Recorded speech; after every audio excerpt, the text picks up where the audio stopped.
이번 시간에는 예상 출제 문제에 대해서 문제를 풀이하도록 하겠습니다. 이번 강의와 다음 강의 2시간에 걸쳐서 이 예상 출제 문제를 다루는데요. 그동안에 여러분들이 배웠던 그러한 여러 가지 다양한 분야의 국가정보학 분야의 전반에 걸쳐서 그 출제 가능성이 높은 문제들을 좀 선별을 했습니다. 보도록 하겠습니다. 정보의 환류가 일어나지 않은 단계는, 자, 이거 굉장히 쉽지 않은 부분이죠. 정보의 환류. 사실상 이제 수집, 처리, 분석, 이제 배포인데, 정답은 이제 4번이 되겠죠. 자, 이렇게 보면요. 수집, 처리, 분석, 뭐 이렇게 배포 이렇게 했을 때, 여기 이제 이 환류라는 이런 개념을 봤을 때 수집에서 왜 환류가 일어나냐? 즉, 이것은 정보기관 내부에서 일어나는 환류를 갖다 설명하는 거거든요. 즉, 본부에서 수집과 관련해서요, 수집 지시를 내리죠. 보고를 하죠. 이 과정에서 끊임없이 커뮤니케이션이 이루어지는데요. 뭐 추가 보고, 추가 수집해라, 뭐 이런, 뭐 이러한 부분의 이 소위 서로 간의 업무적인 환류 이 부분이 이루어지고 있고, 처리라는 것은 처리도 여기 이제 본부라고 그러면 본부에서 처리 부서에서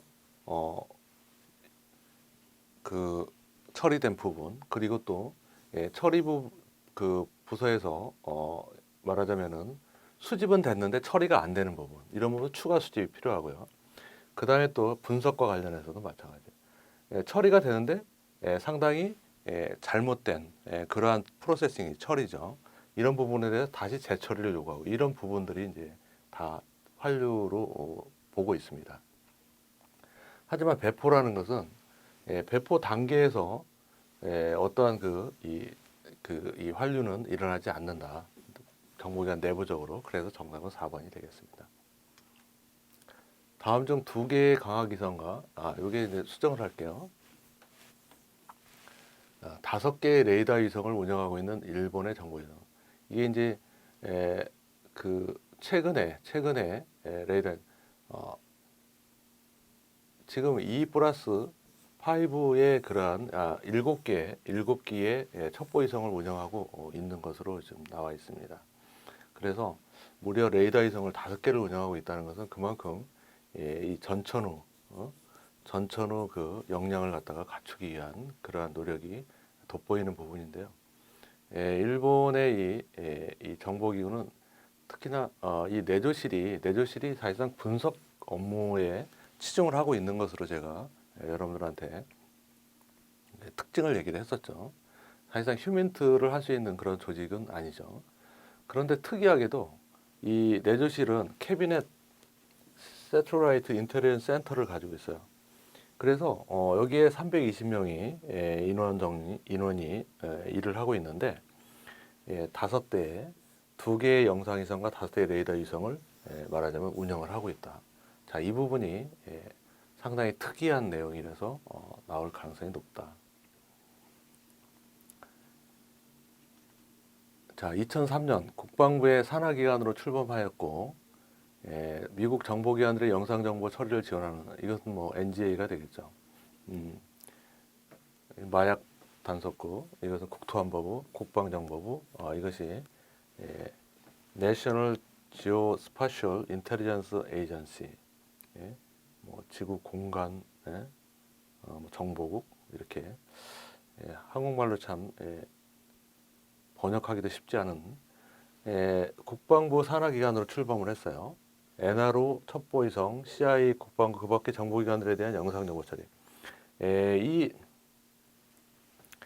이 첩보위성은 NRO, 국가정찰국에서 운영하는 것도 있고요. CIA도 첩보위성을 운영을 합니다. 자, NRO, CIA, 그 다음에 이제 DIA죠. 국방정보부에서도 그다음에 이제 뭐 이러한 군 첩보위성이라고 할 수가 있겠죠.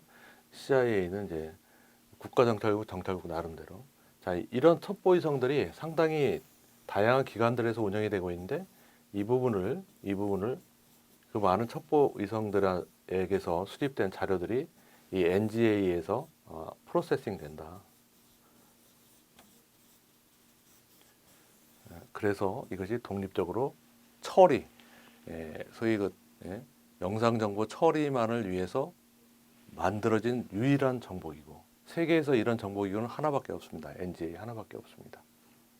그 정도로 많은 처리를 하고 있다라는 거죠. 그게 더 인상적이죠. 자, 영국의 신호정보 전담 정보기구로서 미국의 NSA와 같은 임무를 수행하고 있는 것은 이것은 뭐 GCHQ죠. 여러 번 이거 시험에 나오긴 했는데 많이 응용이 되니까요. Government Communication Headquarters. 자, 신호 정보를 전담을 하고 전자통신, 음향통신, 감청 이런 것까지 다 하죠. 그 다음에 수집된 통신이나 암호 자료부터 정보를 수집한다. 암호 해독이 굉장히 유명하다고 그랬죠. 이 GCHQ. 자, 외국 대사관 전문의 수집 해독 이 부분이 아주 뛰어나죠. 관심 인물의 무선 통신, 텔렉스 정보 통신을 감춰한다. 자, 각 부처의 암호 작성과 정보를 지원한다.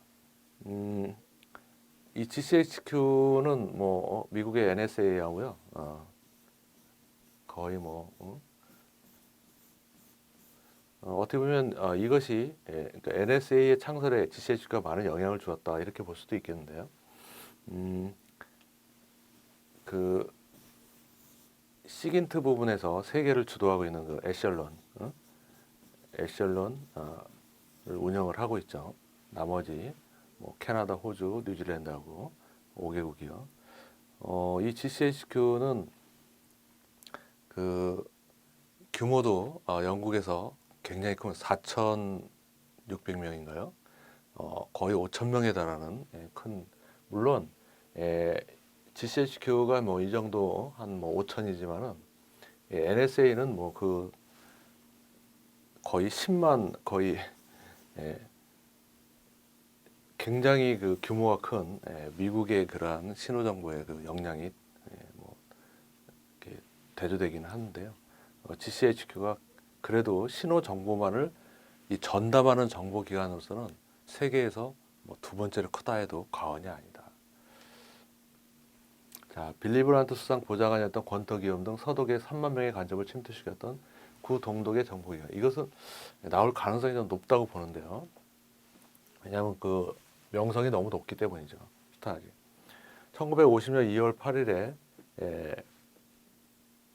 창설이 됐고요. 첩보 및 방청 국민에 대한 감시를 하는 전성기 때 6만 8천 명의 직원을 고용했고 90년 통일 이후 동독 정부와 함께 해체가 됐다. 슈타지에 그 스파이 마스터라고 해야 되나요? 수장이죠. 그 유명한 이 권터기엄을 갖다가 독일에 침투시켰던 그러한 이 슈타지는 여기에 나와 있는 대로 사실상 3만 명의 간첩을 침투시켰다. 이것은 처음엔 저도 믿기지가 않았어요.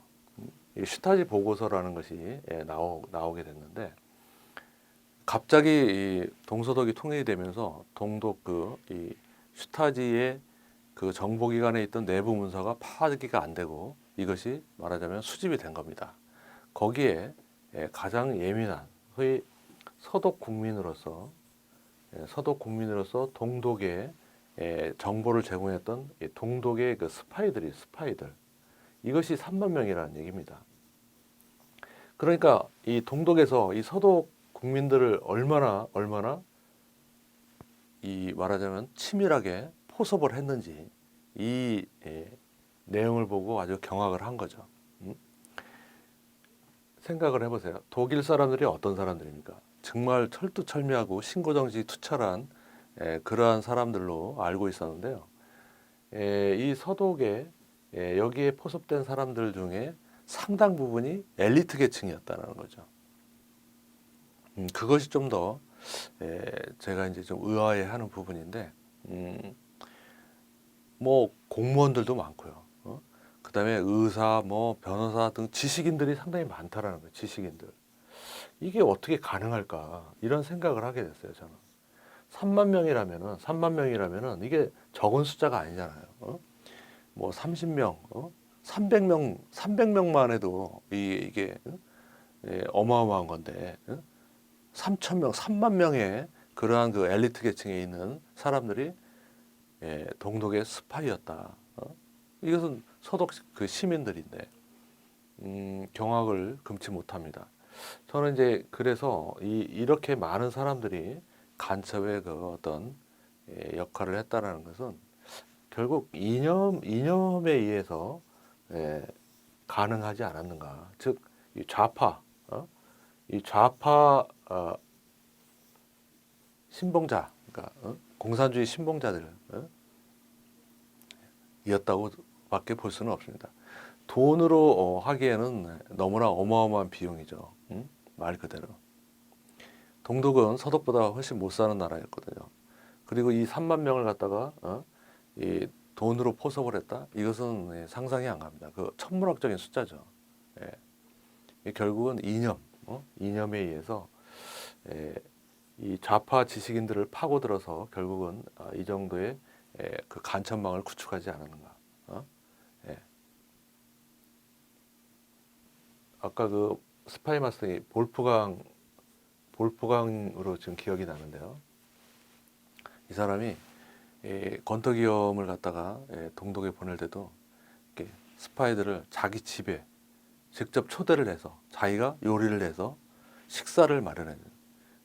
그리고 조국을 위해서 충성하라고 이렇게 독려를 했었다라는 그런 일화가 있습니다. 참 그래서 제가 이제 이 슈타지의 비록 지금은 없어졌지만은 이 정보 활동에서는 전설을 남겨둔 그러한 정보기관이었다 이렇게 소개를 하는 거죠. 마신트 분야의 활동을 가장 적극적으로 수행하고 있는 미국의 국방부 산하 정보기관은 자 NRO, NSA, NGA, DIA 다 이제 국방부 산하인데요. 국가정찰국이죠. 이제 여기는 영상정보, 여기는 이민트, 시긴트, NGA는 아까도 얘기했지만 프로세싱이죠. 프로세싱인데 이게 이민트죠. 영상정보 프로세싱이거든요. DIA가 이제 국방정보인데 사실상 여기서 소위 그 마신트를 수행을 하고 있다. 이 마신트는 사실상 그 국방부 산하의 정보기관들에서 가장 활발하게 수행하고 있는 그러한 그 정보 활동이다. 마신트에서 뭐 여러분들이 아시다시피 뭐 핵이라든가 뭐 그다음에 뭐 또 뭐가 있을까요? 뭐 지진파, 그다음에 뭐 화학, 물질이죠, 물질. 머치리얼 마신트, 뉴클리어 마틴트, 여기선 게오 피지컬 뭐 마신트 뭐 해가지고 마신트의 분야가 굉장히 다양하게 그 넓다라는 것을 제가 강의를 해서 설명을 드렸죠. 자, 이 부분은 대부분 국방부 산하의 군 정보기관에서 담당을 한다. 이렇게 DIA가 중심이 되고 있다. 이렇게 이해를 하시면 되겠습니다. 다음 정보기관 중 해당국의 내무부 소속이 아닌 것은 자 이건 아주 전통적인 이 문제를 제가 응용을 한 건데요. 내무부. 자 영국의 SS는 이 MI5죠. 국내 방사부인데 내무부입니다. 프랑스의 디크리 DST를 통합하여 만들어진 국내 여기도 방첩인데 이것도 내무부죠. 미국의 FBI는 이것은 법무부입니다. 법무부. 독일의 연방안보보호청은 내무부입니다. FBI는 법무부 소속 정보기관이다. 자, 이 부분을 다시 한번 조금만 응용을 해도 문제되기가 쉽거든요. 그래서 또 헷갈리기도 하고, 그래서 이런 부분을 잘 여러분들이 암기를 하시기 바랍니다. 중간에 다시 한번 설명이 나올 거예요. 자, 중국에서 생산된 히로뽕이 한국, 일본으로 수출되어 소비되는 새로운 생산 소비형태를 무엇이라고 하는가? 화이트 트라이앵글인데요. 정답은. 자, 이 트라이앵글 뭐 이런 용어들이 많이 붙죠. 자, 트라이앵글 앞에 화이트를 붙인 것은 이 지역에 소비되는 마약의 대부분이 백색 가루로 불리는 히로뽕이다. 히로뽕. 1995년 서울지검 강력부가 한중일 세 나라를 연계하는 중국 거점 히로뽕, 밀조, 밀수, 조직, 선양파, 창춘파, 웨이하이파 등 세 개의 파를 35명을 검거하면서 이제 이런 명칭이 만들어졌는데요. 우리 한국과 관련된 우리 국내에 반입되는 그러한 이 마약과 관련된 용어이기 때문에 이것도 눈여겨 두시기 바랍니다. 자, 국제적으로는요, 골든 트라이앵글이 이런 용어를 또 여러분들 알아두시기 바랍니다. 타이, 라오스, 미얀마 3국의 국경에 접한 산악지 세 개의 헤로인을 대부분을 생산을 한다. 이걸 골든 트라이앵글이라고 부릅니다. 그다음 골든 크레센더라는 게, 자, 이것은 이제 뭐 이란, 파키스탄, 아프가니스탄의 접경 지역에 위치한 1980년 후반부터 아편 생산지, 이 지역을 갖다가 골든 크레센트라고 이렇게 명칭을 부르고 있다. 그다음에 이제 코카인 트라이앵글은요, 콜롬비아, 페루, 볼리비아의 접경 지역에 위치, 전 세계 코카인의 약 98%를, 이건 천연 마약이죠. 여기 뭐 아편 이것도 천연 마약이죠. 자, 이런 부분이 코카인 여기는 이제 코카인 트라이앵글이라고 이렇게 아예 나와 있으니까요. 이 코카인이 주로 생산지가 중남미, 콜롬비아, 페루, 볼리비아, 여기 이쪽은 진짜 말 그대로 가장 마약의 어떤 사각 지역이다. 자, 화이트 트라이앵글 아까 제가 설명을 했고요. 자, 이런 용어들을 암기해서 활용하시기 바랍니다. 자, 네트워크 침입자가 임의로 웹사이트를 구성하여 일반 사용자들의 방문을 유도, 인터넷 프로토콜인 TCP/IP의 구조적인 결함을 이용하여 사용자의 시스템 권한을 획득한 뒤 정보를 빼가는 수법을 무엇이라 하는가? 이건 이제 스푸핑이라고 하는데요. 1995년 미국에서 처음 보고되었던 최고 단수의 해킹 수법이다라는 거죠. 스푸핑은 속이기라는 뜻으로 호스트의 개인 주소를 변경시켜서 이를 통해 해킹하는 방법으로 IP, DNS, 이메일 스푸핑, APR 스푸핑, 다양한 종류의 스푸핑이 있다. 여러분들 이제 피싱 수법이라고 그러죠. 가장 대표적인 게 이 홈페이지를 여러분들이 이제 인터넷 사이트에서 인터넷 뱅킹이라든가 등등 중요한 업무들을 많이 하고 있는데요. 여기가 이제 가령 뭐 국민은행이다. 그러면은 똑같은 사이트를 만드는 거예요. 하지만 실제로 자, 여러분들이 국민은행에 들어갔어요. 그런데 조금 뭐 화면이 좀 바뀌었어요. 이게 홈페이지가 개정이 됐나? 그냥 무심결에 그냥 여기서 아이디 치고 패스워드 치고 자, 업무를 보는 거죠. 자, 그러는 순간에 사실상 이것은 가짜 국민은행 홈페이지죠. 실제로 이 정보가 넘어가는 거죠.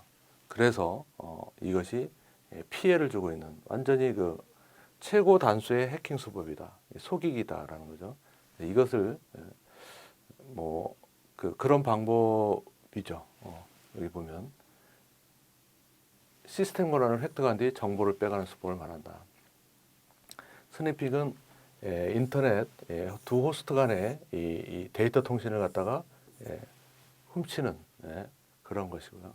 스파이웨어는 어떠한 악성 프로그램을 심어가지고 사이트 자체를 갖다 마비시키거나 변화시키는. 트로이 목마는 이제 좀비 PC 그러한 형태로 들어가서 결국은 잠적해 있거나 또 안에 있는 어떤 정보를 빼가거나 이제 이런 그 악성 프로그램이죠. 자, 정답은 2번이 되겠습니다. 산업정보 활동으로 야기될 수 있는 문제로 볼 수 없는 것은 다국적 기업, 동종업계의 국내 경쟁 기업들에 대해 정보를 분배하는 데 공평성이 문제로 맞죠. 경제협력국에 대한 산업정보 활동은 도리어 경제협력을 손상시킬 수 있으며 외교적 갈등과 발전할 가능성도 있어요. 산업정보 활동을 통해 획득한 정보를 국가 경쟁력 강화에 상응한다는 그렇지 않습니다. 비도덕적 행위라고 보지 않습니다. 산업정보 활동을 통해서 획득한 정보를 국가 경쟁력 강화에 사용하려고 혈안이 되어 있습니다. 특히나 중국이라든가 이런 나라들은요. 산업정보 활동으로 피해를 본 기업들이 법적 소송을 제기할 경우 기업을 위한 활동으로 주장하는데 어려움이 있다. 이것도 맞습니다. 정답은 3번이 되겠죠. 지금은 이제 국가 경쟁력이라는 것이 국가의 뭐 사활적 이익이 되고 있죠. 사실상 뭐 이 과거에 뭐 기술을 절취한다. 이것은 이제 뭐 첨단 무기 뭐 이런 그 군사 기술 뭐 이런 것만 해당이 되는데요. 지금은 그렇지 않습니다. 이 말하자면은 그 이 경제 부분에서 아주 치열한 경쟁이 되고 있는 그러한 그 첨단 어떠한 그 제품들에 대한 그러한 그 기술이죠. 자, 이런 부분들이 국가 말하자면 경쟁력을 갖다 좌지우지할 수 있는 이러한 부분들이 있기 때문에 이런 부분들을 여기에 산업정보활동을 수행하고 있고요. 이 산업정보활동은 결국은 그 뭐 기업 차원뿐만이 아니라 국가 차원에서 이미 활발하게 움직이고 있는 그러한 그 정보 영역이다. 이렇게 여러분들이 이제 이해를 하셔야 됩니다. 자, 미국, 영국, 캐나다, 호주, 뉴질랜드 5개국이 세계국에서 전송되는 전화, 팩스, 이메일, 텔렉스 내용을 감정 분석할 수 있는 에셀런인데요. 근데 이게 아직까지도 시험이 안 나왔어요. 그러니까 나올 가능성은 저는 높다고 보는데요. 왜냐하면 굉장히 저는 이제 중요하게 보는 왜냐하면 그 이 스노든 사건에 의해서 이 에셀런이 더욱더 알려지게 됐고요. 물론 이제 스노든 사건 때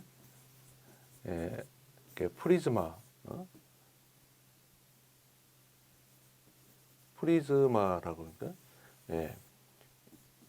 그 이러한 그 프로그램을 가지고서 이 미국의 시민들까지도 감청을 했다. 나사가 NSA가 불법 감청을 했다. 이렇게 그래서 이제 이 친구가 이제 NSA의 이제 직원이었기 때문에 이제 이것을 갖다가 말하자면 폭로를 할 수가 있었는데요. 자, 이것이 미국뿐만이 아니고 전 세계의 다른 지역, 결국은 뭐 독일의 수상, 브라질의 대통령의 이 스마트폰까지도 다 감청을 했던 것으로 밝혀졌죠. 결국은 이것이 그대로 여기 에셀론에 접목이 됐다라는 얘기예요. 결국은 이러한 뭐 전화 있잖아요, 전화. 이건 뭐 가장 지금 치명적인 어떤 이메일까지도 다 감청을 하고 있는 상황이니까요. 자, 에셀런 프로세스에 걸러지고 종합해야 된다. 에셀론이 더 무서운 것은 이제 이 에셀론 딕셔너리라는 게 있다고 그랬죠. 이 에셀런 딕셔너리라는 것이 어떤 키워드 하나만 여기 집어넣으면은 그것이 전 수집 체계에 다 적용이 돼가지고 거기에 집중해서 이 수집이 된다. 어떻게 보면 이 지구 글로벌 차원에서 어떠한 그 감청 그러한 시스템이 작동되고 있다. 이런 생각을 하면은 참 진짜 우리가 감시 사회 속에 살고 있는 것 같습니다. 정답은 1번이 되겠습니다. 에셀런 참여국의 신호정보 협력을 위해 맺은 협정은 이것은 이제 조금 지엽적이긴 하지만은 UK-USA 협정이라는 겁니다. 자, 이 신호정보라는 신호정보라는 분야에서의 국제 협력이죠. 국제 협력. 이 협력의 출발점이 됐던 게 이제 UK-USA 협정인데요. 1946년 미국과 영국 사이에 신호정보 협력에 관한 UK-USA 협정이 맺어졌고요. 여기에 이어서 뭐죠? UK라는 것은 영국과 미국 간에 이러한 협정이 맺어졌어요. 그리고 여기에 이제 캐나다와 호주와 뉴질랜드가 참여하면서 파이브 아이스가 된 거죠. 그래서 이 협정에 대한 이것이 혹시 나올 가능성도 있다라는 거죠. 다음 방첩 활동 중 방어 활동으로 볼 수 없는 것은 자국 내 상대국 정보 간의 수집 활동, 대인 접촉 활동, 연락 활동, 불법 활동 등 단서 수집을 위한 감시.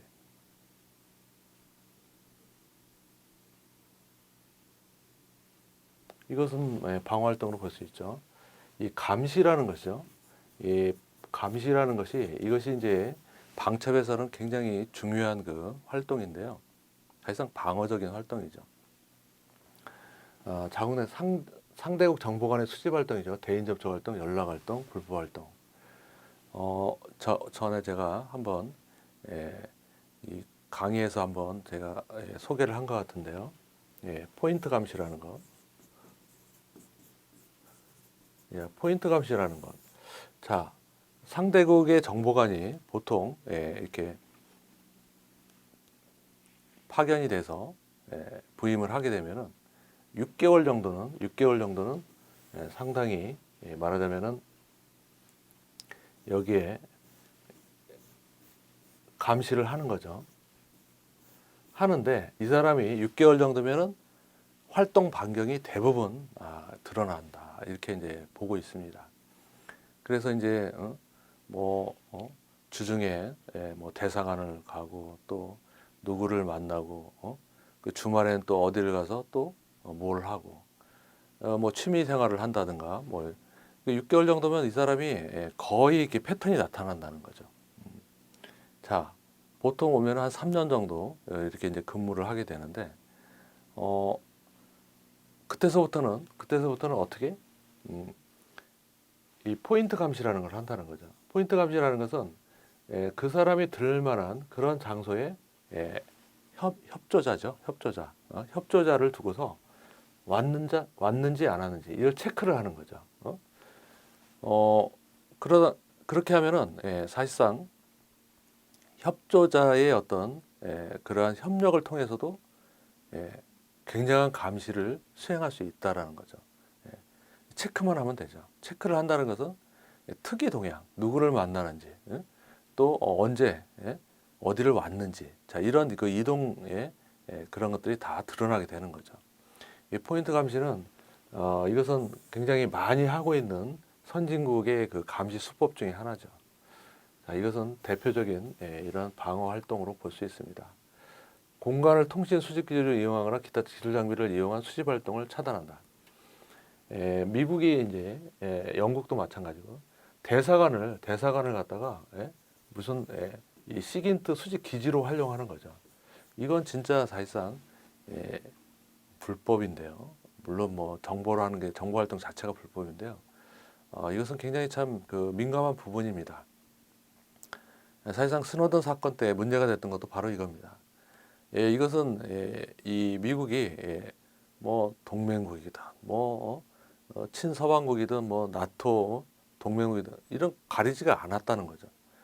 그냥 미국 대사관이 있는 모든 나라에서는 미국은 전부 시긴트를 수집을 했다라는 거죠. 그리고 더 우리가 위협적인 것은 미국 대사관이 있는 이 위치는 대부분 그 나라에서 가장 중요한 정치 지도자가 있는 곳에서 가깝다는 겁니다. 그렇기 때문에 뭐 대통령이 됐든 수상이 됐든 뭐 인근에서 만일에 그 수집 활동을 했다 그러면 뭐 다 도청을 감청을 할 수도 있다라는 거죠. 자, 이런 부분에 대해서 차단 활동을 하는 것도 이건 중요한 방첩의 한 분야다. 외교관으로 이장한 백색 정보관의 이적 행위를 발각하여 기피 임무를 본국에 소환하는 요구하는 추방하는 것도 이것도 상당히 중요한. 자, 적성부에 고용된 공작원을 전향시켜 자국의 공작원으로 다시. 자, 이것은 방어 활동이 아니라 공격 활동으로 봅니다. 이것이 이제 역영 공작인데요. 적성부에 고용된 공작원을 전향시켜 자국의 공작원으로 다시 활용하는 것을 역영 공작에 해당되며 가장 기만 공작이라든가 침투 공작 함께 공격 활동에 포함된다. 이 부분은 제가 이 카운터 인텔리전스라는 용어, 대방첩 공작이죠. 몰 공작 같은 것이 이제 침투 공작에 그 제가 그 전에 소개를 해줬던 그 이 뭡니까 파이브링 그 캠브리지 대학의 뭐 가이버제스 맥클린 필비 이런 이 MI5와 MI6에 이 KGB가 침투시켜 가지고 핵 관련 정보를 갖다 수집했었던 이런 부분들이 여기에 공격 어떻게 보면 활동에 이제 들어간다고 이렇게 봐야 되겠죠. 그것은 이제 침투 공작, 그것은 그 정보기관에 침투시키는 것은 이것은 그만큼 어떻게 보면은 카운터 인텔리전스의 측면의 활동으로 볼 수 있는 부분이 큽니다. 다음 중 1급 비밀 취급 인가자가 아닌 직책은 이건 서울시장이 되겠습니다. 서울시장은 그 영향력은 굉장히 대통령의 보험가지만요. 지자체장이거든요. 그래서 이상급 비밀 취급 인가자에 속합니다. 대통령, 국무총리, 검찰총장은 1급 비밀 취급자죠. 자, 대통령 1급 비밀 취급 인가자 이건 상식적으로 알아두십시오. 대통령, 국무총리, 감사원장, 각 부처의 장 이게 말하자면 장관이 되겠죠. 국정원장, 국무총리 실장 여기에 보면 이제 공정거래위원장, 국민권익위원장, 대통령실장도 대통령 경호처장, 검찰총장 나오죠. 합동참모의장, 각군 참모총장 및 육군의 1, 2, 3 군사령관까지 1급 비밀 취급자로 나오죠. 국방부 장관이 지정하는 각군 부대장, 여기 아마 정보기관의 장이 될 것으로 이렇게 보여지는데요. 자, 우리나라 이렇게 1급 비밀 취급자가 많지 않습니다. 무조건 암기 하시면 됩니다. 자, 공항, 항만, 원자력 발전소 등과 같이 위해 세력의 공격으로 인해 파괴되거나 기능이 마비되었을 때 국가 경제와 안보 등에 미치는 영향이 심각한 시설물에 대한 보안 상태를 조사하는 것을 보안 측정이라고 합니다. 자, 이것도 시험에 반드시 나올 거로 봅니다. 파괴, 태업 또는 비밀 누설로 인하여 전략적 혹은 군사적으로 막대한 손해를 초래하거나 국가 안전 분야 연쇄적 혼란을 초래할 우려가 있는 대상에 대해 실사한다. 이게 국가정보원장의 직권으로 하는 거죠. 보안 목표 시설, 보호 장비, 선박 항공기. 자, 여기 보면 이게 그 응용하기가 되게 쉬워요. 자, 이러한 활동, 보안 상태를 조사하는 것 자체를 보안 측정이라고 그러죠. 다음 중 보안 측정의 대상에 포함되지 않는 거 해가지고 또 응용하기 쉬워요. 보호 장비죠. 그다음에 보안 목표 시설. 그다음에 또 뭐가 있어요? 국가 중요 시설. 이런 것들이 되겠는데 거기에 살짝 약간 유사하지만 아닌 그런 시설을 갖다가 집어넣을 수가 있죠. 이 선박하고 항공기 같은 것이 이게 보호 장비인데 이게 보안 측정 대상이 된다. 그래서 이 공항이라든가 항만이라든가 이런데 보안실이 나가 있는데요. 주로 이제 이러한 그 보안 문제 때문에 사실상 그 운영을 하고 있는 거죠. 이 보안 측정은 여러분들 그 세월호 사건 때 이 신문에 이제 나왔죠. 국정원 책임이다. 그래가지고 이제 많은 사람들이 세월호하고 국정원하고 무슨 상관이 있을까 이제 이런 궁금증을 유발을 했는데요. 바로 이제 이 세월호는 선박이죠. 보호 장비인데 여기에 대한 보안 측정이 필요한 그러한 장비죠. 그런데 합동으로 사고 나기 전에 2개월 전에 이것을 실시를 했습니다. 그래서 문제점을 많이 도출을 했고 이것을 해양수산청인가요? 그쪽에 통보를 했어요. 시정해라. 그리고 이제 여기서는 다시 또 이 선박회사에 통보를 했는데 결국 여기서 안 한 거죠. 그래서 결국은 사고가 터진 상황이 됐는데 이 보안 측정이 그만큼 어떠한 국가의 그 안전 문제를 위해서는 굉장히 중요하고 특히 보안적인 측면에서도 굉장히 중요한 부분이라서요. 이런 부분에 분명히 문제가 나올 것으로 봅니다. 비밀 공작의 계획 수립 시 검토해야 할 사항으로 올바르지 않은 것은 외교나 군사적 수단보다는 비밀 공작이 보다 효과적이라는 판단이 중요하다. 맞죠? 공작 기획 능력, 여건 개척 능력, 공작은 예산 지원 등 공작 실현을 위한 현실적 여건 검토가 필요하죠. 비밀 공작 실패가 초래한 피해 정도를 점검해야 되죠. 국제법과의 합당성 여부는 검토할 필요가 없습니다. 자, 이것은 그러니까 그 법을 뛰어넘는 그러한 이 활동이기 때문에 국제법을 당연히 이것을 벗어날 수밖에 없는 거거든요. 그래서 4번이 정답이 되겠습니다. 자, 외국에게 영향을 미치는 사건들과 행동의 공개적이고 비공개적 기술을 포괄적으로 의미하는 러시아의 비밀 공작 용어는 액트메이저죠. 자, 이것은 이제 소련 시절부터 사용되었던 그런 용어들인데요.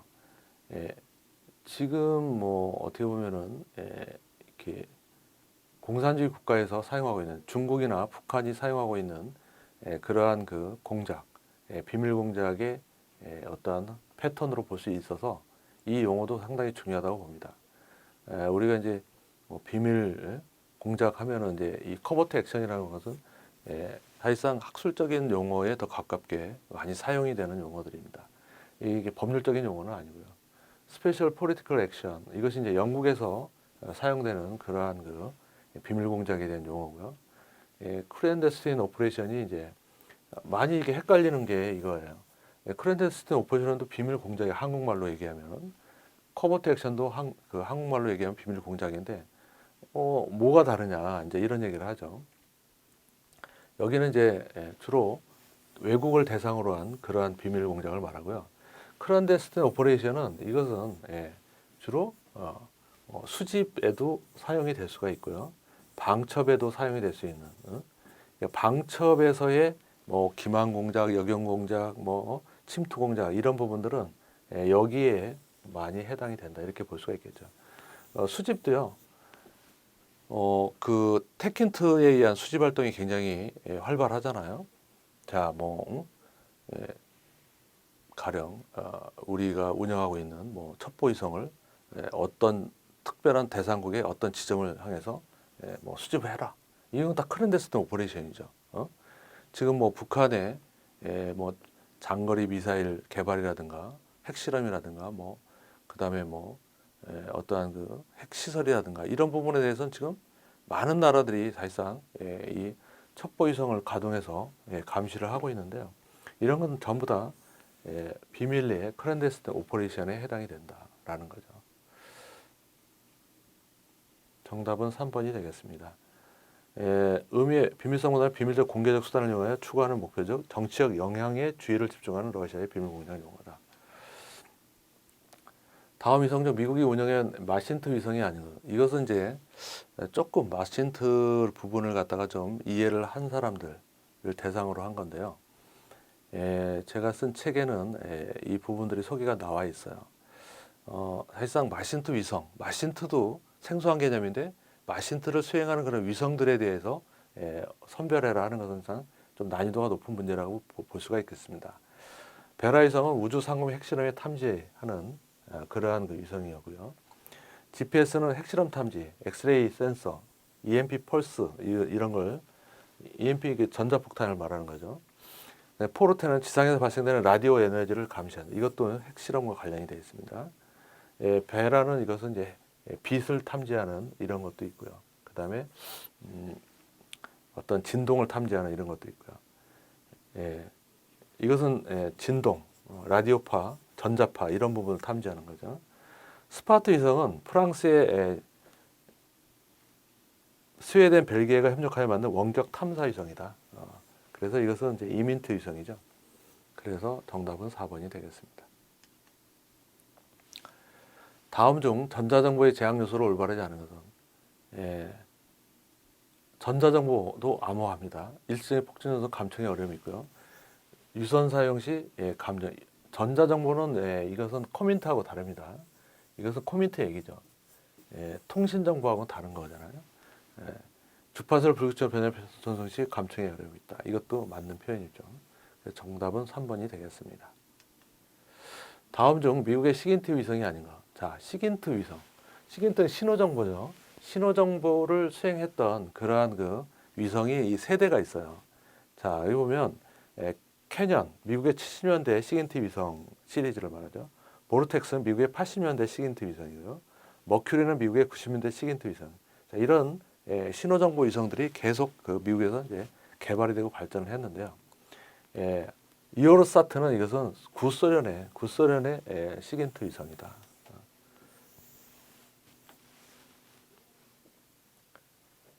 이 시긴트 위성의 특징은 바로 이렇습니다.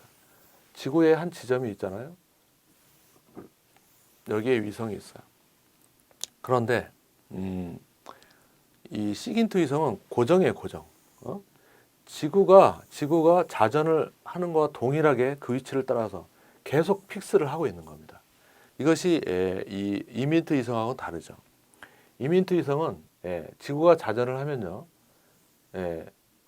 그렇게 따라가면서 찍는 것이 아니고 계속 이것을 그 고도를 유지하면서 계속 돌게 돼 있죠. 그러다 보니까 한 지점에서 다시 한 지점으로 오는데 90분이 걸리는 거거든요. 근데 이 시긴트 위성은 한 지점에 계속 픽스가 돼 있어서 계속 이동하지 않습니다. 그래서 어떻게 보면은 가장 그 높은 보통 이제 뭐 그 이민트 위성 같은 경우 뭐 200km에서 500km 이런 정도로 운영을 한다고 그러죠. 왜냐하면 바로 촬영을 해야 되잖아요. 뭐 그것이 광학 카메라가 됐던 적외선 카메라가 됐던 아니면 뭐 레이더 그 센서가 됐던 간에 너무 거리가 떨어지면은 사실상 이 말하자면 포착을 못 하는 거죠. 하지만 시긴트는 이것은 신호잖아요. 전자파를 갖다가 탐지하는 거기 때문에 이것은 그 우주에 멀리까지 전자파가 말하자면 그 멀리에서 전자파를 잡을 수 있거든요. 그렇기 때문에 이것은 보통 이 정도보다도 훨씬 큰 뭐 진짜 말기로 1000km 이상의 그러한 고도를 뭐 가지고 있습니다. 그래서 뭐 해오, 메오, 뭐 에로 뭐 이런 수를 해오라는 것은 굉장히 고도가 높은 그러한 시긴트, 메오라는 건 중간 정도, 그 다음에 이것은 저고도 이렇게 분류를 하기도 합니다. 이 해오 같은 경우는 몇천 킬로 이상의 우주 공간에서 한 지점을 향해서 지속적으로 수집을 하죠. 다음은 1960년대 실전 배치됐으며 마하 3의 속도 가장 빠른 속도를 가지고 있으며 속도가 느린 유투기의 약점을 이것 SR-71 이것도 나올 가능성이 저는 굉장히 높다고 보거든요. 이런 그 전설적인 정찰기가 없었어요. 60년대 중반에 실전 배치됐고 총탄보다 빠른 마하 3의 정찰기 8만 피트 상공 약 24km 고공에서 시간당 10만 평 한반도가 20만 정도니까요. 2시간이면 한반도 다 찍고 간다는 얘기예요. 뭐 아주 전설적인 그러한 이 정찰기였거든요. 지금은 이제 퇴역을 했습니다. 더 이상 워낙 그 운영비가 비싸가지고요. 2012년 5월에 발생 아리랑 3호 위성은 다음. 아리랑 3호는 뭐죠? 0.7m급의 영상위성이다. 영상위성. 이민트 위성이죠. 뭐 이 정도는 쉽게 응용해서 나올 수 있는 그러한 문제가 되죠. 세계 모든 곳에 전송되는 전화, 팩스, 이메일, 텔렉스 감청은 있으려는 참여국. SL로는 제가 설명을 했고 참여국은 5개국이죠. 5개국 중에 미국, 영국, 캐나다, 호주, 뉴질랜드, 독일이 아니겠죠. 자, 뭐 여러 분야에 걸쳐서 이렇게 예상 문제를 뽑아봤는데요. 이 문제들을 잘 응용을 하시면 또 좋은 그러한 그 성과를 거둘 수 있을 것으로 생각이 됩니다. 자, 수고하셨습니다.